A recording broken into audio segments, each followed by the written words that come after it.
신약 성경 7페이지 쪽에 있습니다.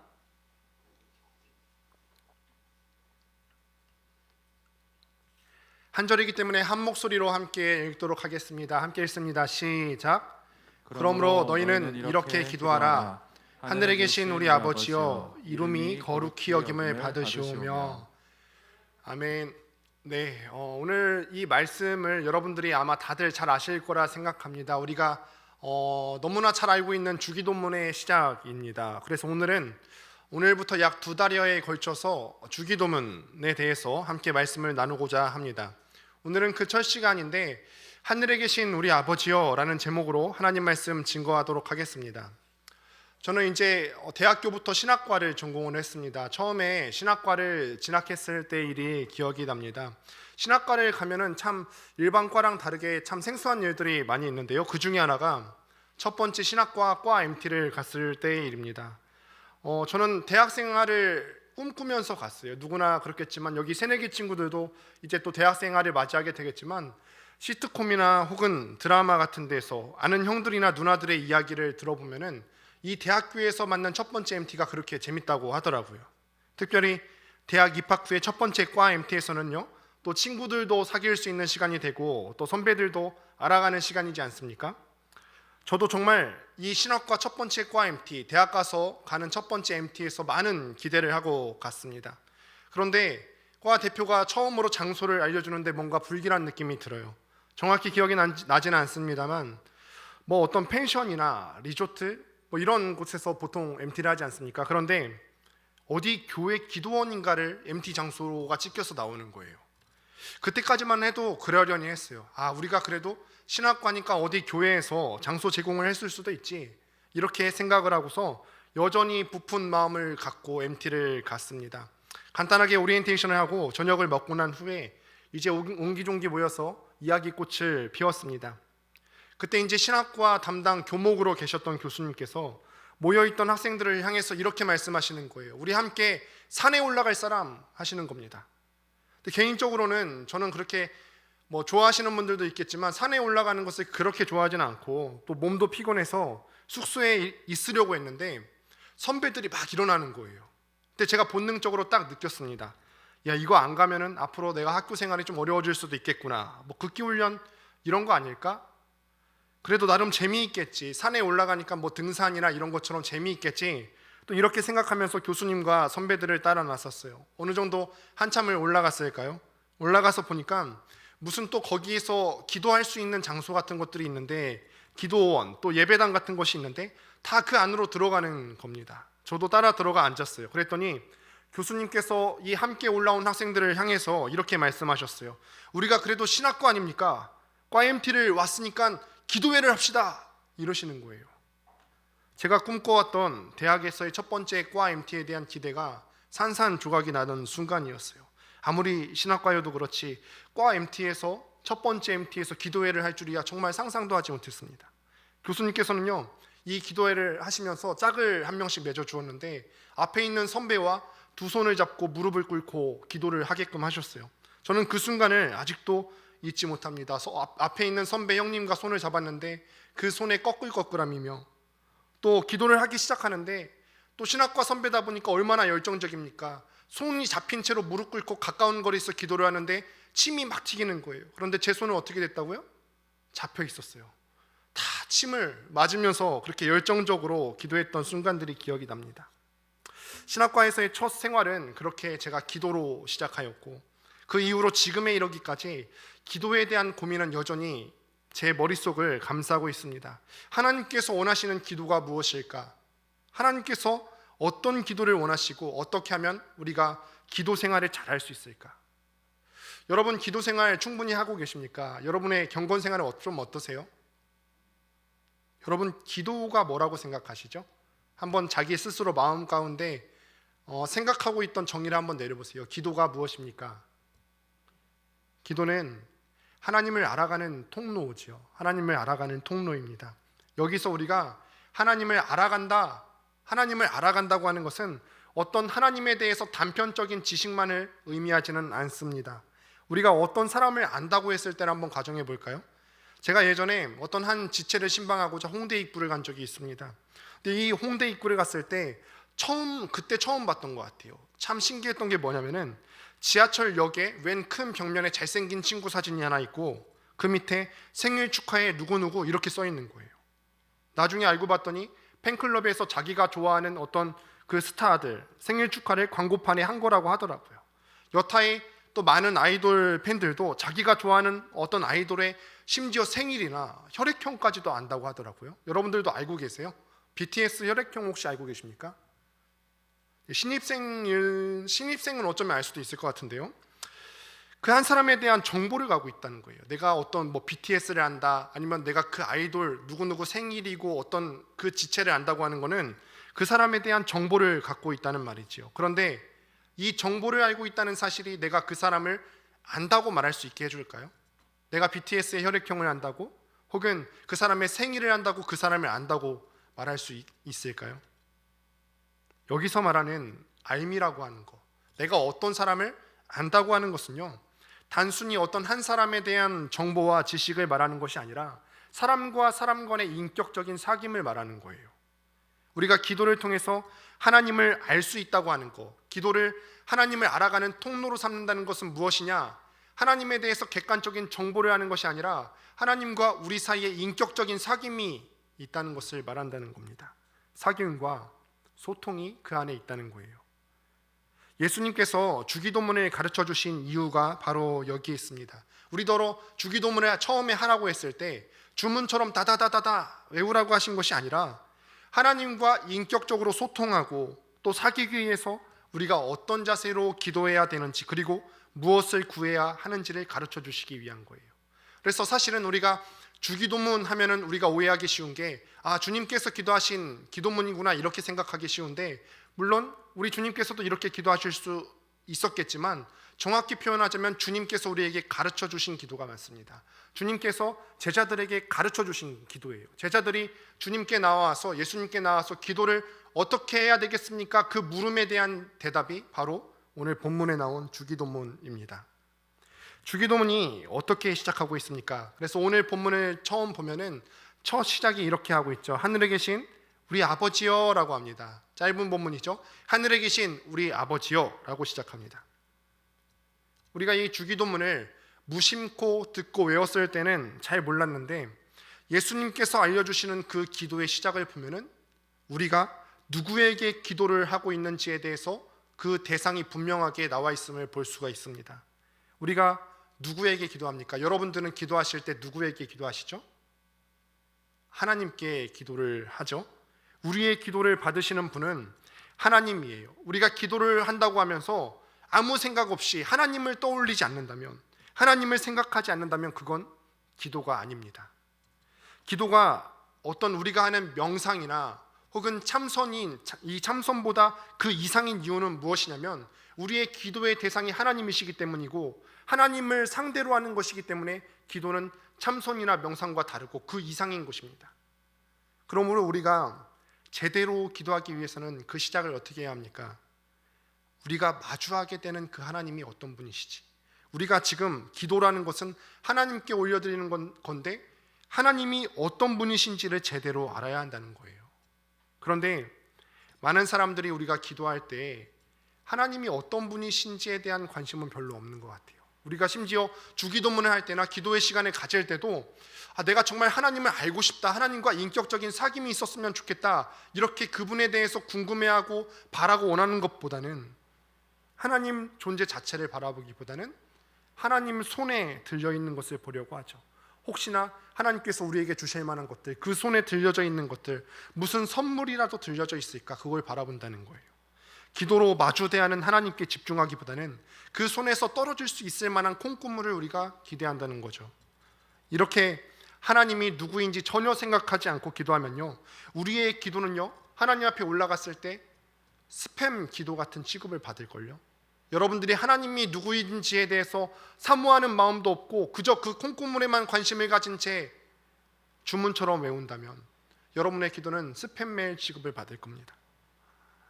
인격적인 하나님과 교제하지 않고 사귐이 없는 기도는요, 하나님께서도 관심을 기울이지 않는다는 것입니다. 그러면 우리가 마주하는 하나님이 어떤 분이신지 함께 9절 말씀을 다시 한번 읽어보도록 하겠습니다. 9절입니다. 시작.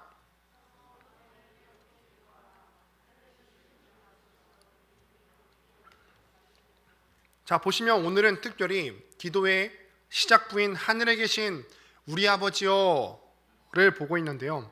우리가 기도로 마주하는 하나님은 먼저 하늘에 계신 분이라고 이야기를 하죠. 하늘에 계신 분. 영어에서도 보시면은 heaven과 sky가 다르게 쓰이는 경우를 볼 수가 있습니다. 우리말에서도 하늘이라고 하는 단어와 창공이라고 하는 단어가 있죠. 영어의 sky라고 하는 것들, 그리고 우리말의 창공은 무엇이냐면 어떤 물리적으로 실지 않은 공간적인 것들을 얘기하는 것입니다. 구름이 떠다니고 그 물리적인 공간 안에서 새들이 날아다니고 비행기가 떠다니고 그런 물리적인 공간을 의미합니다. 반면에 영어에서 말하는 heaven이나 그리고 우리말의 하늘은요, 물론 물리적인 공간을 가리킬 때도 있어요. 그 안에서 마찬가지로 새들이 떠다니는 그 하늘, 새들이 떠다니는 그 heaven 가리킬 수 있지만 비유적인 의미로 쓰일 때도 많습니다. 비유적인 의미로 쓰일 때 heaven과 하늘은 어떤 의미를 갖고 있냐면 인간의 영역을 초월하는 어떤 신의 영역을 가리킬 때 쓰여요. 하늘에 있는 것들 하면은 물리적인 것도 되지만 그 이상을 넘어서는 것들, 인간적인 것들을 넘어서는 초월적인 것을 의미할 때 하늘이라는 단어가 쓰인다는 거예요. 마찬가지로 성경이 쓰인 히브리어와 또 헬라어에서도 하늘을 두 가지 의미로 구분해서 사용합니다. 따라서 이 성경 말씀 가운데서 하나님은 하늘에 계시다라는 말을 하셨을 때, 이 말씀이 기록되어 있을 때 이 말이 무슨 의미냐? 그저 하나님께서는 그 모든 것을 뛰어넘는 신적인 영역에 계시다는 겁니다. 하나님께서 하늘에 계시다는 것은요, 하나님은 우리 인간 존재와 같지 않으시고 초월적인 존재라는 의미를 나타내고 있는 것이 바로 오늘 우리가 함께 읽은 하늘에 계신 우리 아버지여에서 하늘에 담긴 의미예요. 그런데 우리가 이 초월적인 대상 앞에 나아가는데 우리는 하나님을 너무 쉽게 생각하는 경향이 있습니다. 예배에 나올 때도요, 정말 하나님 앞에 나오는 건데도 아무런 준비가 되어 있지 않고요, 기도할 때도 너무나 습관적으로 하나님의 이름을 불러요. 예전에는 성경 필사자들은 하나님의 이름을 그대로 옮겨 적지도 못했습니다. 이런 우리들에게 전도서 5장 2절은 이렇게 경고합니다. 함께 전도서 5장 2절을 화면을 보시고 읽습니다. 시작. 말을 내지 말라. 하나님은 하늘에 계시고 너는 땅에 있음이니라. 그런즉 마땅히 말을 적게 할 것이라. 왜 하나님 앞에서 우리가 말을 꺼낼 때 조심해야 합니까? 그 이유는 하나님께서는 하늘에 계신 분, 초월적인 존재이고 우리는 땅에 있는 존재, 유한한 존재이기 때문에 그렇습니다. 하나님과 우리 인간은 전적으로 다른 존재라는 것입니다. 저에게 아들이 둘이 있는데 둘째가 두 돌이 되기 전의 일이에요. 채 두 돌이 되기 전의 일인데, 이 두 아이가 잠들기 전에 저희 부부가 보통 잠들기 전에 기도를 해주는데, 아직 말도 못하는 둘째, 두 돌이면 아직 말을 잘 못할 때거든요. 이 아기가 어린 아기였을 때부터 자기 형이 하는 말들이나 어떤 기도를 보고 곧잘 따라하는 거예요. 물론 이 아기가 옆에서 하는 그 기도의 내용을 전부 다 알아듣지는 못하는데, 신기하게도요, 기도를 하다가 예수님의 이름으로 기도합니다 말만 하면 거기에 맞춰서 아멘을 기가 막힌 타이밍으로 하는 겁니다. 어쩔 때는요, 자기가 먼저 두 손을 모으고 두 눈을 감고 말은 못하는데 막 소리를 내는 흉내를 내요. 예수님 아멘 이렇게 할 때가 있어요. 근데 이게 부모의 입장에서 자녀들의 그런 모습을 보면은 채 기도가 완성된 형태를 가지지 않았음에도 불구하고 얼마나 예쁜지 몰라요. 그런데 여러분 한번 생각해 보실까요? 이 아기가 키와 지혜가 자라가는데도 불구하고 하나님에 대한 지식이 커졌음에도 불구하고 여전히 그렇게 기도한다면 어떨 것 같습니까? 여전히 부모가 늘 해주니까 습관적으로 기도한다면 어떨 것 같아요? 이 파트가 우리가 생각해 봐야 될 부분이라는 겁니다. 우리가 예수를 영접하고 하나님에 대한 지식이 커져가고 사귐이 있어지고 알아감이 있어지면요, 하나님이 인간의 지식에 갇혀 계신 분이 아니라 그 하나님께서 정말 초월적인 분이시구나, 전능하신 분이라는 사실을 알아가면 감히 습관적으로 무심코 그 이름을 경솔하게 불러서 안 된다는 거예요. 조심해야 한다는 거죠. 그럼 여기까지 우리가 들었을 때는 어떤 분들은 이런 생각을 하실지 모르겠어요. 목사님, 그렇게 어려워서 기도를 그러면 어떻게 합니까? 이렇게 하나님의 이름을 부르기 어려운 것이라면, 하나님께 다가가는 것이 이렇게 어려운 것이라면 어떻게 기도를 합니까? 이런 마음의 근심이 있는 우리에게 예수님께서 두 번째 단어를 꺼내십니다. 하늘에 계신 우리 아버지여. 여기서 두 번째 단어가 우리 아버지라는 단어를 한번 보십시오. 우리 아버지라는 단어는 헬라어로 파텔헤몬이라는 단어인데, 그 배우어는 아람어로 아빠라는 단어가 있습니다. 아빠. 아마 여러분들도 어떤 말씀 시간이나 들어보셨을 것 같은데, 아람어의 아빠는 우리말의 아빠랑 거의 발음도 똑같고 의미도 비슷합니다. 비록 오늘 본문인 마태복음에서 저자의 마태는 헬라어로 파테르헤몬이라고 기록을 했지만, 예수님께서 지금 제자들에게 기도를 가르쳐 주시는 상황이잖아요. 그런데 당시 이 사람들이 말하는 언어가 뭐였냐면 아람어로 말했을 거예요. 아람어. 그런데 이 아람어로 아빠라고 말했던 것들을 이 저자인 마태가 헬라어로 옮겨 적는 과정에서 파테르헤몬이라고 말했을 겁니다. 그래서 이 주기도문의 시작을 보시면 하늘에 계신 우리 아버지여라고 시작을 하지만, 조금 더 원문의 의미에 가깝게 번역을 하자면 하늘에 계신 우리 아빠 정도가 될 수 있겠죠. 이게 더 정확한 뉘앙스를 갖고 있을 겁니다. 여러분들은 여러분에게 있어서 아빠란 존재가 어떤 의미입니까? 아빠라고 하면 어떤 느낌이 드세요? 저는 요즘 자주 아빠를 만납니다. 물론 제 아버지는요, 저희 본가가 천안에 있는데 천안에 자주 내려간다는 말이 아니에요. 그 말은 무슨 뜻이냐면은, 제가 가끔 자고 일어나면요, 거울을 볼 때마다 깜짝깜짝 놀랄 때가 있어요. 제가 거울을 볼 때마다 제가 기억하는 예전 아버지의 모습이 보이는 거예요. 심지어는요, 웃음소리까지도 웃을 때 보면은 이거 내가 기억하는 예전 아빠의 웃음소리인데 깜짝깜짝 놀랄 때가 많습니다. 아버지의 20대 때는 제가 너무 어렸기 때문에 잘 기억이 나지 않아요. 그러나 아버지의 30대 때는 제가 기억이 나거든요. 그 아버지의 30대의 모습을 지금 제 모습 속에서 보는 겁니다. 이 아버지는요, 저한테 있어서 참 친근하기도 했고 참 다정한 분이셨어요. 물론 목회하시면서 참 바쁘시기도 했지만 제 기억 속에 아버지 하면 친근하고 다정하시고 우리를 위해서 그래도 노력하셨던 분으로 기억이 납니다. 이 아버지의 존재, 혹은 이 중에는 아버지가 그렇게 친밀하지 않으신 분들도 있을 수 있어요. 그런데 적어도 이 아버지를 아빠라고 부를 수 있었던 사람들은요, 이 아빠를 어느 정도 친근하게 생각했던 것임에 분명할 겁니다. 아예 너무 어려운 사람들은요, 아빠라 부를 수도 없었겠지요. 예수님께서 하나님더러 일컬어서 아빠라고 부르셨다는 것은, 다시 말하면 예수님이 하나님을 그 정도로 친근하게 느끼셨다는 것입니다. 지금 우리에게는, 우리가 정말 교회 생활을 하면서 공동체에서 하나님을 부를 때 아버지라고 쉽게 부르잖아요. 아빠라고 부르는 것이 아주 자연스럽지만 유대인들에게 있어서 이 호칭이 굉장히 낯선 것이었어요. 유대인들에게 그려진 하나님의 이미지는 무엇이냐면 친근한 아버지의 이미지가 아니었습니다. 이때 유대인들은요, 하나님을 어떤 대상으로 인식했냐면 그저 초월해서 계시는 분, 우리 존재랑은 전혀 다르게 하늘에 계신 초월적인 존재로만 인식해서 감히 하나님을 아버지라고 부르지도 못했지요. 이런 제자들에게 예수님께서 알려주신 하나님의 이미지는 무엇보다 아주 친근한 이미지, 아빠라는 것이었습니다. 이 하나님 아버지의 친근한 이미지를 가장 잘 보여주는 본문이 바로 누가복음 15장에 나오는 탕자의 비유입니다. 여러분이 이 탕자의 비유를 잘 알다시피 이 둘째 아들이 어느 날 아버지께 막 달려갑니다. 그러더니 하는 말이 뭐냐면, 아버지, 저한테 물려줄 그 재산 있지 않습니까? 아버지께서 죽게 되면 물려줄 그 재산, 그거 미리 저한테 주시면 안 됩니까? 그래서 미리 달라고 해서 먼 나라에 가서 이 재산을 허랑방탕한 삶을 통하여서 다 금세 허비를 하게 되지요.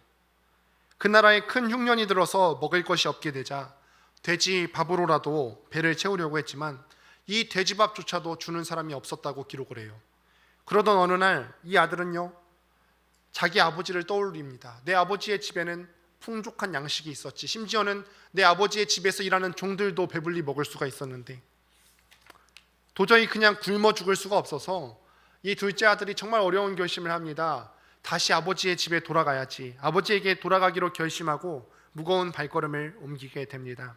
아버지께 돌아가면은 이 둘째 아들은 그래도 자기가 했던 행동이 있기 때문에 나를 그저 품꾼의 하나로 취급될 줄 알았지만 그의 생각과는 전혀 다르게 아버지는 이전보다 더 큰 사랑으로 이 둘째 아들을 사랑하는 아들로 다시 품었어요.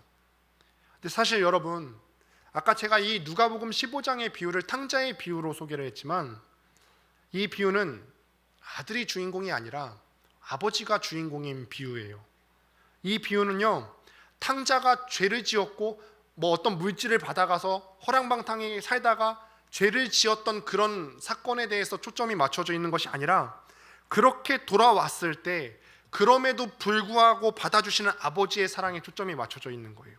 그래서 이 비유에 대해서 더 정확히 제목을 붙이자면은 탕자의 비유보다는 탕부의 비유가 더 적절할 겁니다. 탕부는요, 사랑을 허비하는 의미에서 사랑을 허비하는 아버지를 가리키는 말이에요. 이 비유에 나오는 아버지는 당연히 말할 것도 없이 하나님이시죠.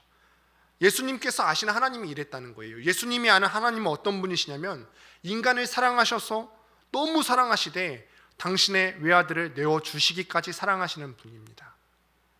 사랑을 우리를 위해서 허비하신 그런 하나님이라는 겁니다. 예전에 한 선배가 저한테 그랬어요. 저한테 이런 상상을 한번, 이런 생각을 해보도록 하더라고요. 뭐라고 했냐면, 영광아, 이 세상에 정말 아무도 없고 이 세상 가운데 지금 60억, 70억이 넘는 인구가 살고 있는데, 이 세상에 아무도 없고 너 혼자만 있어도 하나님께서는 너를 위해서 예수님을 보내주실 거야 라는 말을 하더군요. 우리 하나님께서는요, 정말로 이 세상에 여러분 혼자밖에 없어도, 나 혼자밖에 없어도 나에게 모든 사랑을 허비하시는 분이라는 사실을 믿으시기를 바랍니다. 그렇기 때문에 예수님께서는요, 이 사랑을 허비하신 하나님, 사랑 많으신 하나님을 아빠라고 부르도록 우리에게 요청하시는 거예요. 너희들도 이런 사랑 많으신 하나님을 아빠라고 부를 수 있어야 한다, 이렇게 주님께서 우리에게 요구하고 계시는 겁니다. 그래서 여러분들의 기도에는요, 반드시 이 아빠 하나님에 대한 요청이 있어야 되는 거예요. 우리가 하나님을 또 아빠라고 부른다는 것에는 어떤 의미가 있습니까? 하나님을 아빠라고 부른다는 것은 그분을 닮아가는 것을 의미합니다. 자식이 그 아버지의 DNA를 물려받지 않습니까? 여러분들은 다 아버지 닮으셨죠? 그래도 어디 안 닮았다고 얘기 듣는 분 없으시죠? 근데 그 DNA를 다 물려받습니다. 어떤 아버지의, 아까도 제가 얘기했지만 외모나 목소리뿐 아니라 어떤 기질이나 체질이나 또 정서가 유전이 되죠. 그것과 같이 하늘에 계신 하나님을 아빠라고 부르도록 예수님께서 가르치시는 것은요, 우리에게 하나님, 아빠 하나님을 닮아서 살아가도록 하기 위해서입니다. 하나님께서 어떤 분이십니까? 우리가 닮아가야 될 하나님의 모습이 어떤 모습이 있으십니까? 내가 거룩하니 너희도 거룩하라. 하나님께서 레위기 말씀을 통해서 여러분들에게 요청하시죠. 아빠 하나님께서 거룩하시니까 우리도 그 아빠를 닮아서 아빠의 DNA를 물려받아서 거룩하라고 우리에게 말씀하시는 거예요. 그렇기 때문에 하나님께서는 하늘에 계시고 비록 초월적인 존재이지만 우리가 그 하나님을 아빠라고 부를 수 있게 되는 것입니다. 마지막으로 우리가 유심히 봐야 할 단어입니다. 9절을 또 함께 보시면 하늘에 계신 우리 아버지여 라고 말하지요. 여기서 보시면은 우리 아버지여라고 기록을 합니다. 이게 유심히 봐야 할 단어지요. 여기서 아버지는요, 나만의 아버지가 아니에요. 초월에 계시는 그 하나님, 우리가 친근하게 부를 수 있는 그 아빠 하나님은 나만의 하나님이 아니라는 거예요. 기독교는요, 여러분들, 기독교는 홀로 정진해서 득도하는 종교가 아닙니다. 기독교가 여타의 종교와 다르게 산이나 깊은 곳에 위치하지 않고 아파트 단지 사이에 있고 주거 단지 사이에 위치해 있는 이유가 무엇입니까? 예수님을 통해서 하나님을 만났다면 그 즉시 믿음의 형제 자매들을 만나게 되어 있다는 거예요. 마태복음 22장 보면요, 어떤 율법사가 예수님께 이렇게 질문을 하는데, 율법 가운데 어느 계명이 가장 큽니까? 예수님한테 이런 질문을 해요. 율법 가운데 우리가 배운 수많은 율법이 있지 않습니까? 수많은 하나님의 말씀이 있는데 이 말씀들 가운데서 어느 계명이 우리에게 가장 큰 계명입니까? 이에 예수님께서 이렇게 대답하십니다. 함께 마태복음 22장 37절을 읽어보도록 하겠습니다. 시작. 예수께서 이르시되 내 마음을 다하고 목숨을 다하고 뜻을 다하여 주 너희 하나님을 사랑하라 하셨으니. 이게 첫 번째죠. 이게 첫 번째고요. 하나님을 먼저 사랑하는 거. 또 한번 읽어볼까요? 39절에는 제가 읽어볼게요. 둘째도 이와 같으니 내 이웃을 내 자신같이 사랑하라 하셨으니. 여기서 보시면은 둘째도 그와 같으니 라고 앞에 있는 구절하고 연결을 하죠. 여기서 둘째도 그와 같으니라는 말은 무엇이냐면은 둘째 계명은 다음과 같다라는 말이 아니에요. 둘째 계명은 다음과 같습니다라고 소개하는 정도의 구절이 아니라 둘째 계명도 첫째 계명과 똑같이 중요하니라는 의미를 갖고 있어요. 둘째도 그와 같으니라는 말이 뭐라고요? 둘째 순서는 다음과 같습니다 소개하는 것이 아니라 둘째 계명도 첫째 계명과 똑같이 중요하니라는 의미를 갖고 있다는 거예요. 한마디로 예수님께서 여러분에게 우리에게 말씀하시는 그 율법의 주요 강령이 뭐냐면 하나님 사랑과 이웃 사랑, 우리의 옆에 있는 지체를 사랑하는 것은요, 그 중요성에서 동일하다는 것입니다. 이것이 우리가 믿고 있는 기독교 신앙의 본질이에요. 하나님을 제대로 만났다면요, 이웃에 대해서 우리 공동체 내에 있는 타 지체들에 대해서 반드시 눈을 뜨게 되어 있다는 거예요. 교회에서 분란이나 갈등으로 인해서 상처를 입은 사람들은 예배만 드리고 셀 모임이나 또 공동체 모임을 하지 않고 또 조용히 다니고 싶어 합니다. 교회에 나와도 아무와도 얽히지 않고 하나님만 만나고 돌아가기를 원합니다. 여러분, 우리가 물론 그 심정이 이해가 안 가는 건 아니에요. 상처가 있으면 얼마나 아프겠어요. 얼마나 괴롭겠어요. 이 공동체에서 나 혼자라고 느껴진다면 이게 얼마나 큰 상처겠어요. 또 때로는요, 영적으로 회복하기 위해서 얼마 동안 그렇게 하는 것도 괜찮은 방법일 겁니다. 하지만 그것이 그 사람의 무슨 일이 있을 때마다 선택하는 믿음의 방식이 된다면, 갈등 있을 때마다 또 속으로 만해야지, 또 교제하기를 끊어야지, 이것이 그 사람의 선택의 방식이 된다면 하나님을 제대로 만날 수 있을지 자신할 수가 없습니다.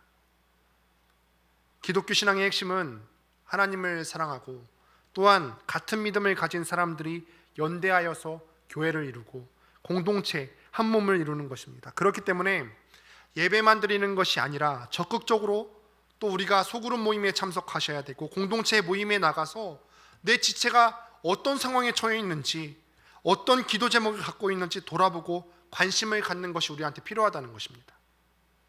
예전에 제가 만났던 지체 중에서 한 학생이 저한테 이런 말을 한 적이 있어요. 우리 공동체는 아닌데요, 목사님, 저는 예배 드리는 것은 좋은데 교제는 싫어요. 예수님은 좋은데 사람은 싫어요. 하긴 이 땅의 모든 교회는 어찌 되었든 간에 100% 완전한 교회가 있을 수 없죠. 다 불완전하지요. 세상에 완전한 교회가 어디 있겠습니까? 분명히 우리 공동체 내에서도 여러분들이 어떤 분들은 마음에 들지 않는 부분이 있을 겁니다. 하지만 그럼에도 불구하고 예수님께서는 여전히 이 교회 공동체를 사랑하시고 이 공동체에 속한 예수님 당신의 사람들을 사랑하십니다.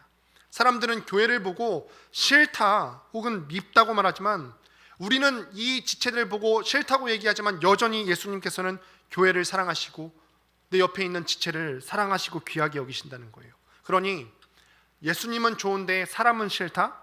이 말은 앞뒤가 맞지 않는 말입니다.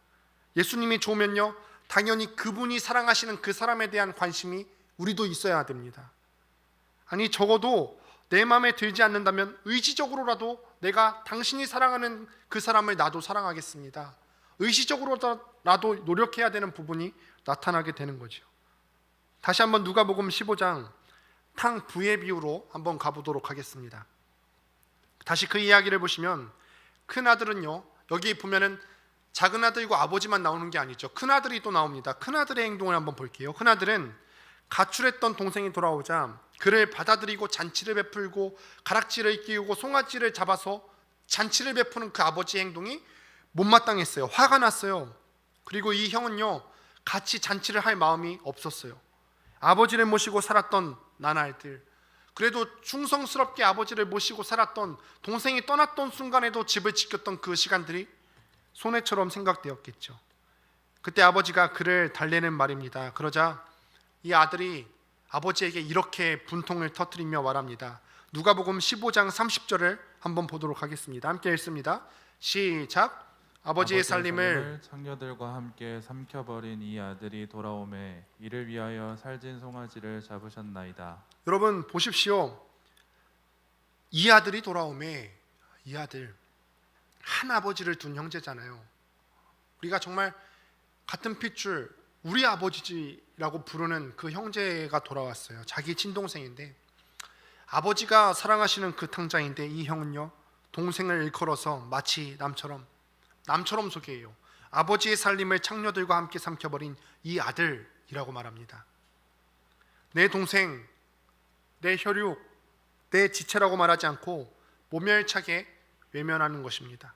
아버지는 그를 아들이라고 여기실지 모르겠지만 자신은 그를 동생으로 여길 수 없다는 뜻이에요. 이건 진짜 아버지의 마음을 아는 사람의 행동으로 볼 수가 없죠. 이런 아들의 태도에 대해서는요 아버지께서 이렇게 대답하는데 32절을 제가 한번 읽어보겠습니다. 아버지께서 이런 형의 태도에 이렇게 대답하십니다. 이 내 동생은 죽었다가 살아났으며 내가 잃었다가 얻었기로 우리가 즐거워하고 기뻐하는 것이 마땅하다 아니라. 아버지의 대답입니다. 여러분 이 아들들이 선하든지 악하든지 아버지는 모두의 아버지예요. 우리의 아버지라는 거예요. 내가 예수 믿고 구원받은 후에 죄를 지어도 여전히 하나님께서 나의 아버지 하나님이 되시듯이 내 지체가 조금 실수하여도 조금 잘못하여도 조금 나랑 기질이 맞지 않아도 그는 여전히 같은 하나님 아버지를 둔 내 형제라는 거예요. 예수님께서 하나님을 아빠라고 부르라고 가르치실 때 나의 아버지 my father이라고 부르는 것이 아니라 우리 아버지라고 부르게 하신 이유를 깊이 묵상하실 수 있게 되기를 바랍니다. 말씀을 마무리합니다. 말씀을 준비하면서 저도 다시 한번 돌아보는 시간이 되었어요. 또 목사로서 이 강단에 서면서 또 여러 가지 예배를 집도하면서 얼마나 많은 주기도문을 외우게 됩니까? 근데 주님께서 기도는 이렇게 하라고 가르쳐 주신 그 내용인데 사실 주기도문을 하면서도 기도가 무엇인지 우리가 깊이 있게 또 생각해 보지 않았던 시간들을 돌아보게 됩니다. 또 이렇게 생각해 봅니다. 나는 기도할 때 오늘 우리가 함께 말씀을 통해서 살펴보았던 것처럼 위대하신 하나님 또 아빠가 되시는 하나님과 진짜 친밀한 교제가 있나? 오랜 시간 내가 기도할 때 내가 기도를 들으시는 하나님에 대해서 알아갈 마음은 추호도 없고 주문처럼 하지는 않는가? 그저 내 욕심을 채우기 위한 수단으로 기도를 삼는 것은 아닌가? 하나님에 대한 관심은 전혀 배제된 기도가 내 기도는 아닌가? 이 말씀을 붙들고 새벽 기도 시간에 나지막히 불러봤어요. 아빠 하나님, 여러분들도 한번 여러분들의 기도 자리에서 한번 불러보십시오. 아빠 하나님. 그렇게 여러분들께서 부르실 때 하나님께서 여러분들의 아빠, 나의 아빠, 우리 신일교회 라이프캐쳐 모든 지체들의 아빠가 된다는 것이 정말 큰 힘이 되실 겁니다. 근심이 있어도요 그분께서 우리의 아빠, 초월적인 그분께서 우리의 아빠가 되시니 걱정이 없습니다. 어릴 적에 아빠가 마치 슈퍼맨처럼 느껴지듯이 하나님이 우리의 아빠가 되시니 세상 무엇이 두렵겠습니까? 그러니 하나님을 아빠라고 부르기만 해도 나를 둘러싸고 있던 어떤 여러분들의 고민과 여러분들의 걱정들이 벗어지는 느낌이 들 수가 있겠죠. 또 한 가지 기대가 되어지는 부분은 내가 이 땅에서 기도를 통해서 아버지 하나님을 대면해도 이렇게 마음이 평안하고 참 기쁜데 장차 언젠가 하나님을 마주할 때 그때는 또 얼마나 좋을까? 내가 지금은 부르기만 해도 이 정도 큰 기쁨과 감격이 있는데 언젠가 죽어서 육신의 죽음을 맞이하고 난 후에 아버지 하나님을 대면할 때 그때 아빠라고 부를 때는 얼마나 좋을까 생각해 봅니다. 사랑하는 여러분, 여러분들에게 또 도전합니다. 혹여나 아직 먼저는 기도의 자리를 세우지 못한 지체가 있다면 기도하시기 바랍니다. 기도하지 않는 사람은 그리스도인이라고 할 수가 없어요. 그리스도인은 기도할 수 있는 사람입니다. 여러분들이 또한 기도하실 때 오늘 우리가 함께 배우신, 함께 살펴본 하늘에 계신 우리 아버지여 라는 말씀을 붙잡고 이 가르쳐 주신 기도를 올릴 때마다 우리가 아버지 하나님을 마주하고 또 깊이 있게 사귐이 있는 귀한 시간 되기를 주님의 이름으로 축복합니다.